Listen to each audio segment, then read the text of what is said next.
नमस्कार, मैं आदिल सैनी। आप देख रहे हैं समाचार प्लस करेंट। आइए नजर डालते हैं इस वक्त की बड़ी खबर पर। गौ सेवा आयोग के प्रदेश अध्यक्ष श्याम बिहारी गुप्ता आज जनपद मैनपुरी पहुंचे हैं, जहां उन्होंने नगर पंचायत करहल के कान्हा पशु आश्रय केंद्र का निरीक्षण किया है। इस दौरान गौशाला में भूसे को लेकर मिली कमियों को लेकर गौ सेवा आयोग के अध्यक्ष ने खासी नाराजगी जताई है। उन्होंने उपजिलाधिकारी सुनिष्ठा सिंह को कड़े कदम उठाने को निर्देशित किया है।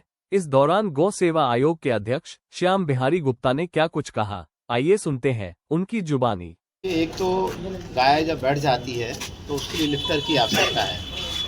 यदि लिफ्टर रहेगा तो गाय खड़ी हो जाएगी, पैर उसकी मालिश कर देंगे तो गाय जो बैठने का काम है नहीं होगी। वो एक बार गाय यदि बैठ गए तो फिर उसको ठीक होना मुश्किल हो जाता है। दूसरा, यहाँ जितना भी गोबर है उससे गोबर के गमले बनाने के लिए निर्देश दिए गए हैं। गोबर के गमले बनेंगे तो उसमें सब्जी की पौध लगेगी और यहाँ करहल में रहने वाले लोगों की छतों पर 50-50, 100-100 सब्जी के पौधे लग जाएंगे, जिससे वो जो उसमें जो गमले में जो गोबर जाएगा वो खाद का भी काम करेगा और घर घर में पोषण वाटिका होगी। तीसरा जो है, जब बरसात में पौधे लगाए जाते हैं, प्रदेश में जब 40 करोड़ पौधे लगाने का अभियान जब चलता है तो इस जनपद में भी लगभग 25 लाख पौधे लगाने का टारगेट था।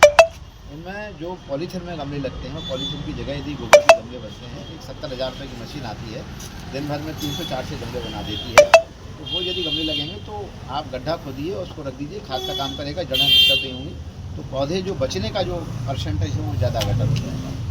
तीसरा, हरा चारा उत्पादन पर आवश्यक है। यहाँ पर हरा चारे की आसपास किसानों को जिस तरह से आलू की, गेहूं की, धान की खेती, मक्की की खेती करते हैं, इसी तरह से यहाँ पर आसपास किसानों को हरा चारा उत्पादन कराना है, मोरिंगा विद नेपियर, जिसमें हम अपने गायों को पूरी तरह से पोषण देने का काम करेंगे।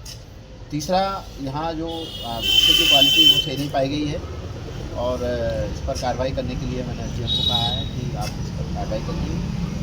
बकाया एक काम अच्छा यहाँ मैंने देखा है कि घर घर से रोटी का कलेक्शन होता है। लोगों का लगाव, लोगों का जुड़ाव इस गौशाला से है।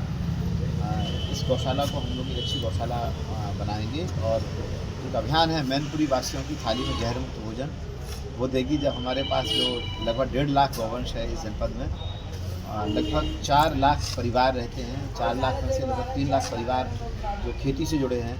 इन 3 लाख किसानों के पास में कम से कम यदि एक गाय हो तो हमें आज जो 1.5 लाख गाय हैं, इनको बढ़ाते हुए हमको 3 लाख गाय पर ले जाना है, जिससे हर किसान के पास गाय हो, उसके 5 से 7 लीटर गौमूत्र, 10 किलो गोबर खेतों में जीवामृत बन के जाए। मेरी सुबह डीएम साहब से बातचीत हुई है। इस जनपद में हम लोग आधारित प्राकृतिक खेती पर एक कार्यशाला करेंगे, हरे चारा उत्पादन को लेते हुए, गोबर के गमले को लेके, कैटल फूड सिक्योरिटी को लेके हम लोग काम करेंगे और आने वाले समय में प्राकृतिक खेती, गौ आधारित खेती के माध्यम से मैनपुरी जिले के किसानों की खेती की लागत कम होगी, आय बढ़ेगी